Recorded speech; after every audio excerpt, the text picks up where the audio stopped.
3 par 3, les pavés émergent hors de la machine. Leur secret de fabrication, un mélange de terre, de chaux, d'un peu d'eau et beaucoup de délicatesse. Quand elle sort de la machine, la brique, il faut penser qu'elle est toute fraîche. Du coup, tout ce qui est arête, les angles, tout ça, c'est extrêmement fragile. Il y a une façon de prendre la brique. Alors ça, c'est avec l'expérience. En la mettant sur la palette, il faut éviter d'abîmer les autres briques. Alors du coup, faire très attention. Le bâtiment est l'un des secteurs les plus polluants. Alors pour limiter l'impact carbone de son entreprise, Étienne Gay est attentif à chaque détail.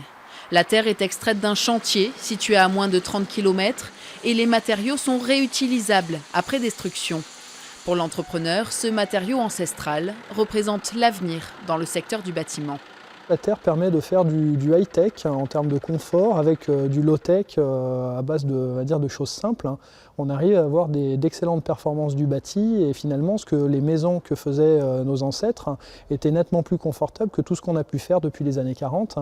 Effectivement, aujourd'hui, il faut intégrer le bon sens constructif de nos anciens avec les contraintes environnementales et énergétiques de notre société. Écologique donc, mais aussi adapté aux nouvelles normes énergétiques, car la terre crue est un isolant sonore et thermique. L'idée étant, quand on chauffe, que les calories qui partent dans l'air soient aussi stockées dans le mur. Et comme ça, dès qu'on arrête la chauffe, ça permet d'avoir du déphasage et donc d'avoir une restitution des calories quand on ne chauffe pas et donc d'avoir un confort optimal.